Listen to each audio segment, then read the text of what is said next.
Welcome to cooking by রতি। আজকের recipe সোয়া পোলাও।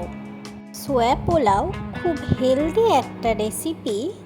হাতে সময় খুব কম থাকলে ডিনার বা লাঞ্চের জন্য এই ওয়ান পট রেসিপি আপনারা চটজলদি তৈরি করে নিতেই পারেন। চলুন রেসিপি শুরু করা যাক।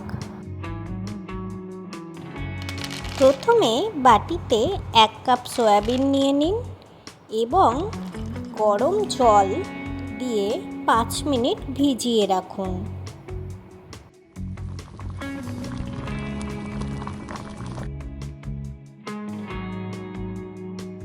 পোলাওয়ের জন্য বাসমতি রাইস ইউজ করেছি, আপনারা চাইলে বাড়ির নর্মাল রাইসও ইউজ করতে পারেন। আমি এখানে 2 কাপ চাল ব্যবহার করেছি। চালটিকে ভালোভাবে ধুয়ে 10 মিনিট সাইডে রেখে দিন। ঠিক ততক্ষণে সবজিগুলো একে একে কেটে নেব।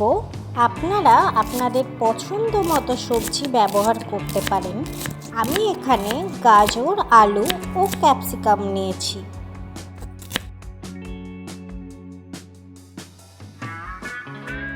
সব সবজিগুলোকে 4 কোনা কিউব আকারে কেটে নেব। এতে পোলাওয়ের মধ্যে সবজিগুলো দেখতে ভালো লাগে। পেঁয়াজগুলো বিরিয়ানির বেরেস্তার মতো লম্বা লম্বা করে কেটে নিতে হবে।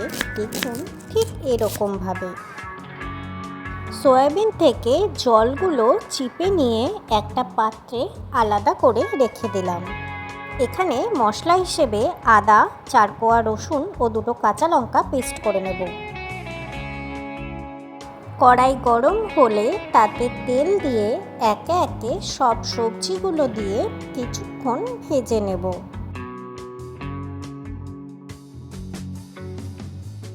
এখানে সবজির মধ্যে সামান্য পরিমাণ লবণ দিলাম, যাতে সবজির মধ্যে লবণগুলো ভালোভাবে থেকে যায়। মনে রাখবেন, যদি ক্যাপসিকাম ব্যবহার করেন, ক্যাপসিকামটা কিছুক্ষণ পর দিলেই ভালো হয়।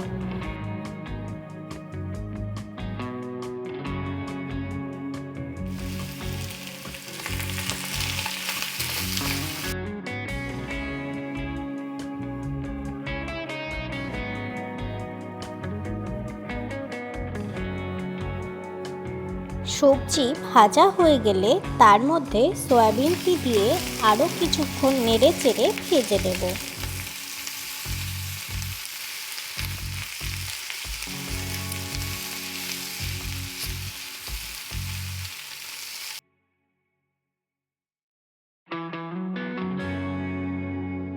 সবজি তুলে নিয়ে সেম কড়াইয়ে কিছুটা পরিমাণ তেল দিয়ে নেব এবং তার মধ্যে জিরে ও কুচি করে রাখা পেঁয়াজগুলো দিয়ে ভালোভাবে ভেজে নেব। পেঁয়াজগুলো পুরো লাল করে ভেজে নিতে হবে, ঠিক যেমন বিরিয়ানির বেরেস্তা ভেজে নেওয়া হয়।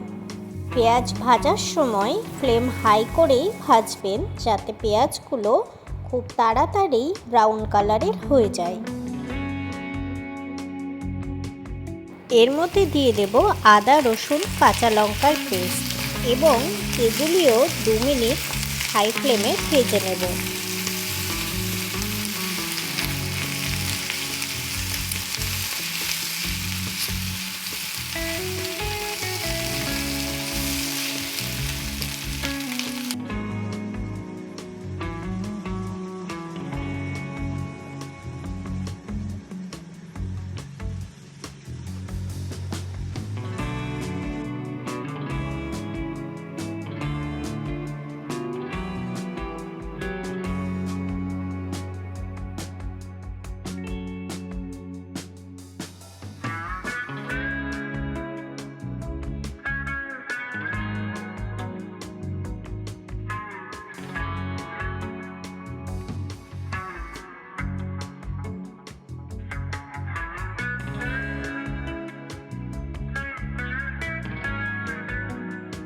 মশলা থেকে কাঁচা ভাবটা চলে গেলে এর মধ্যে একে একে দিয়ে দেব হলুদ, লঙ্কা গুঁড়ো, জিরে গুঁড়ো, ও ধনে গুঁড়ো। আমি এখানে 1 চামচ মতো টমেটো কেচাপ ইউজ করেছি। আপনারা চাইলে কাঁচা টমেটো ব্যবহার করতে পারেন।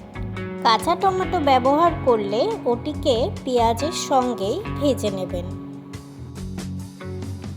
এবার দিয়ে দেব সামান্য গরম মশলা ও 1/2 চামচ মতো বিরিয়ানি মশলা।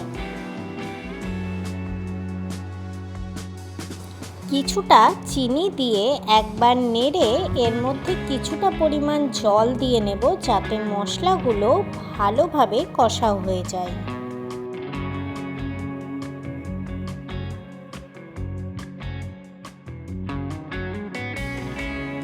মশলা থেকে তেল ছাড়তে শুরু করলেই বুঝতে পারবেন মশলা কষা একদম তৈরি। এবার আমরা এই মশলার মধ্যে দিয়ে দেব সবজি ও চালটি। সবজি ও চাল ভালোভাবে নেড়ে চেড়ে মশলার সঙ্গে মিশিয়ে নেব। 1 চামচ ঘি দিয়ে দিলাম।